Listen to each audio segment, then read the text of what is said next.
जय श्री राधे कृष्ण। आप सभी का आपके अपने YouTube channel VK Mishra present में बहुत बहुत स्वागत है। आइए आज आप सब जानेंगे वर्ष 2023 अगहन मास मार्गशीर्ष मास में संकष्टी चतुर्थी का व्रत कब किया जा रहा है, तो जानेंगे व्रत के शुभ मुहूर्त के बारे में, पूजन विधि, व्रत महत्व, नियमों के बारे में, इस दिन चंद्र दर्शन का, चंद्रोदय का क्या समय होगा, पूजन का क्या समय होगा, तो जानेंगे इन सबों के बारे में। संकष्टी चतुर्थी का व्रत, जो कि प्रत्येक माह के कृष्ण पक्ष की चतुर्थी तिथि के दिन संकष्टी गणेश चतुर्थी का व्रत किया जाता है।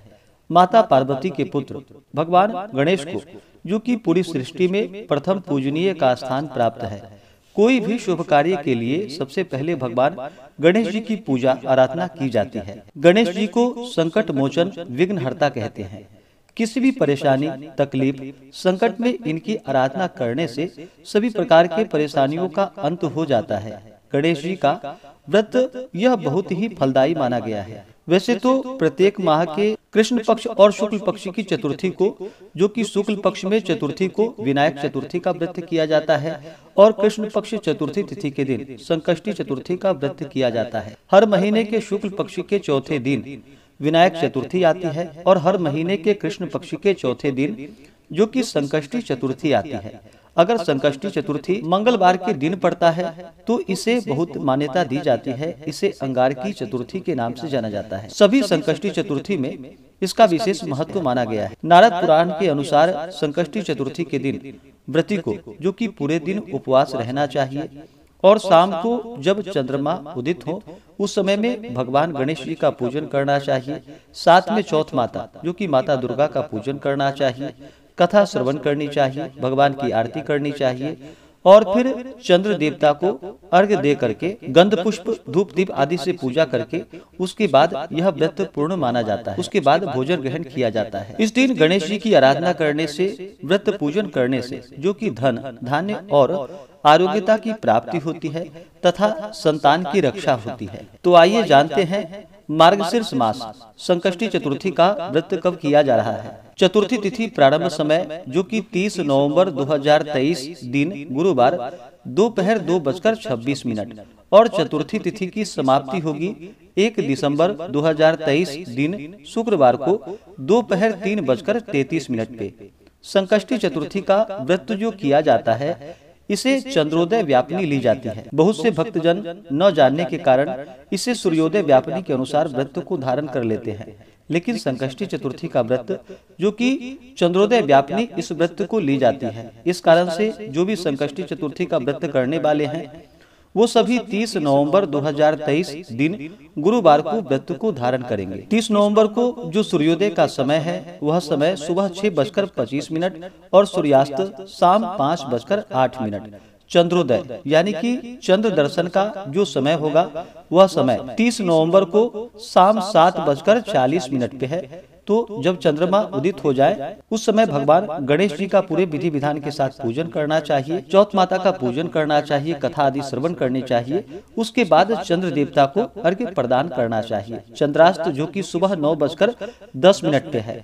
अगर आप अगले दिन व्रत को धारण करते हैं तो अगले दिन, जो कि चंद्रोदय पंचमी तिथि में होगी।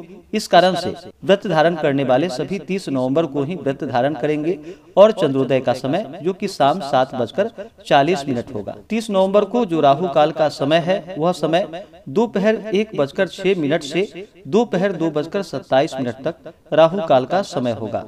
राहु काल समय के दौरान कोई भी शुभ कार्य यह नया कार्य नहीं करना चाहिए, यह लाभकारी नहीं होता है। इस बात का ध्यान रखें। योग इस दिन, जो कि शुभ योग रात्रि 8:15 तक है, उसके बाद शुक्ल योग होगा। इस दिन सर्वार्थ सिद्धि योग भी बन रहा है, जो कि दोपहर 3:01 से अगले दिन सुबह 6:56 तक सर्वार्थ सिद्धि योग होगा। इन योग में पूजन आदि का कार्य करना, जो कि बड़ा ही पुण्यफलदायी माना गया है। ब्रह्म मुहूर्त का समय जो होगा 30 नवंबर को सुबह 5:07 से सुबह 6:01 तक होगा। नक्षत्र, जो कि आद्रा नक्षत्र, दोपहर 3:01 तक। उसके बाद पुनर्वसु नक्षत्र। इस दिन पूजन के लिए जो शुभ चौघड़िया मुहूर्त के अनुसार समय है, वह समय सुबह का समय, जो कि शुभ नामक चौघड़िया मुहूर्त सुबह 6:25 से सुबह 7:45 तक। इसके बाद फिर चर लाभ नामक शुभ चौघड़िया मुहूर्त जो कि सुबह 10:26 से दोपहर 1:05 तक है। उसके बाद फिर शुभ अमृत और चर नामक शुभ चौघड़िया मुहूर्त जो कि दोपहर 3:47 से रात्रि 8:26 तक है। तो विशेष प्रकार से इस दिन भगवान गणेश जी का जो भी संकष्टी चतुर्थी का व्रत धारण करने वाले हैं उन्हें चाहिए कि चतुर्थी तिथि के दिन सुबह ब्रह्म मुहूर्त में उठ करके नित्य क्रियाओं से निवृत्त होकर के गंगा नदी में या घर के नहाने के पानी में ही थोड़ा सा गंगा जल मिला करके स्नान करे, शुद्ध वस्त्र धारण करके भगवान सूर्य देव को अर्घ्य प्रदान करे और फिर भगवान गणेश जी से प्रार्थना करे, व्रत का संकल्प ले कि हे भगवान गणेश, हे विघ्नहर्ता गणेश, आज मैं संकष्टी चतुर्थी का व्रत करने जा रहा हूँ या करने जा रही हूँ। इस प्रकार से भगवान से प्रार्थना करे कि यह व्रत मेरा निर्विघ्न पूरा हो, हमें पुण्य फलों की प्राप्ति हो, आपके मन में जो भी इच्छा हो, जो भी कामना हो, वह भगवान गणेश जी से कहें। और इस दिन जो कि दिन भर उपवास रहते हुए व्रत को धारण करे। जो उपवास रहने में सक्षम ना हो तो आप एक समय फलाहार ग्रहण करें और भगवान गणेश जी का जो कि सुबह के समय में पूजन कर ले और विशेष प्रकार से शाम के समय में चंद्रोदय के समय में भगवान गणेश जी का पूरे विधि विधान के साथ पूजन करे। पूजन के लिए एक अच्छा सा जगह ले, उस जगह को अच्छे से पवित्र करके वहाँ पे एक चौकी लगाए। चौकी पे लाल कपड़ा या पीला कपड़ा बिछा करके वहाँ पर भगवान गणेश जी की प्रतिमा स्थापित करे। साथ में चौथ माता दुर्गा की फोटो या प्रतिमा रख करके पूरे विधि विधान के साथ भगवान गणेश जी का पंचोपचार या खुरसोपचार पूजन विधि के द्वारा पूजन करे। इस दिन भगवान गणेश जी का जल से अभिषेक करे, पंचामृत से अभिषेक करे, शुद्ध गंगा जल से अभिषेक करे।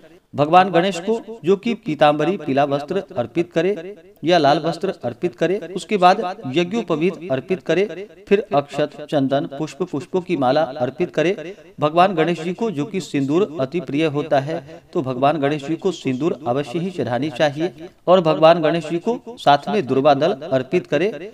भगवान गणेश जी को दुर्वा दल अति प्रिय है तो कोमल दुर्वा दल जो कि 7 या 11 भगवान गणेश जी को अर्पित करनी चाहिए।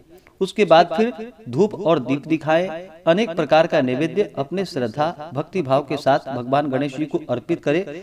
विशेष प्रकार से भगवान गणेश जी को जो कि मोदक का भोग लगाए, लड्डू का भोग लगाए या तिल से बने हुए वस्तुओं का भगवान गणेश जी को भोग लगाए तो बड़ा ही पुण्य फलदायी होता है।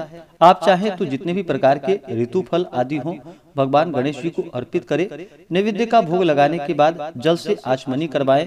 मुख शुद्धि के लिए पान पत्र, सुपारी, लौंग, इलायची के साथ में अर्पित करें। इस प्रकार से फिर उसके बाद चौथ माता दुर्गा का पूजन करना चाहिए। माता का जल से अभिषेक करे, पंचामृत से अभिषेक करे, शुद्ध गंगा जल से अभिषेक करे। माता को लाल वस्त्र चढ़ाएं, श्रृंगार की वस्तुएं अर्पित करे, फिर अक्षत, चंदन, पुष्पों की माला अर्पित करे। स्त्रियां माता को सिंदूर चढ़ाएं और पुरुष माता को रोली अर्पित करे। उसके बाद धूप और दीप दिखाएं, अनेक प्रकार का नैवेद्य अर्पित करे, जल से आचमनी करवाएं। मुख शुद्धि के लिए पान पत्र, सुपारी, लौंग, इलायची के साथ में अर्पित करे, द्रव्य दक्षिणा चढ़ाए। इसके बाद फिर संकष्टी गणेश चतुर्थी व्रत का कथा श्रवण करे, आरती करे। उसके बाद फिर चंद्रमा को कच्चे दूध का या जल का अर्घ्य प्रदान करके गंध पुष्प, धूप, दीप आदि से पूजन करे। उसके बाद फिर आप व्रत को पूर्ण कर सकते हैं। भगवान गणेश जी को जो कि तुलसी दल नहीं चढ़ाया जाता है, इस बात का ध्यान रखें। जब भी आप नैवेद्य का भोग लगाते हैं तो उसमें तुलसी दल डाल करके खासकर भगवान गणेश जी को भोग ना लगाएं। उसके जगह पर आप दुर्वा दल डाल करके भगवान गणेश जी को भोग लगाए। जो भी भक्तजन व्रत को धारण करने वाले हैं व्रत के दौरान जो कि शुद्ध और सात्विकता का पालन करना चाहिए, ब्रह्मचर्य का पालन करना चाहिए, तामसिक वस्तुओं का, नशीले पदार्थों का सेवन बिल्कुल भी नहीं करना चाहिए और पूर्ण श्रद्धा के साथ भक्ति भाव के साथ ही व्रत को धारण करना चाहिए। बिना श्रद्धा और बिना भक्ति भाव के साथ किया गया पूजन जो कि सफल नहीं माना जाता है तो पूरे विधि विधान के साथ भक्ति भाव के साथ श्रद्धा के साथ भगवान गणेश जी का पूजन करे। इससे भगवान गणेश जी अपने भक्तों के ऊपर अति प्रसन्न होते हैं, अपने भक्तों के सभी प्रकार के दुखों को दूर कर देते हैं तथा सुख और समृद्धि का आशीर्वाद प्रदान करते हैं। तो आशा करता हूँ कि यह जानकारी आपको अच्छा लगा हो। ऐसे ही ज्ञानवर्धक जानकारियाँ प्राप्त करने के लिए चैनल पे अगर आप नए हैं तो चैनल को लाल बटन दबा करके सब्सक्राइब करें, साथ में बेल आइकन घंटी को दबाएं ताकि वीडियो का नोटिफिकेशन आपको समय से मिलता रहे। वीडियो को लाइक करें, शेयर करें। सुखी रहें और स्वस्थ रहें। जय श्री राधे कृष्ण। धन्यवाद।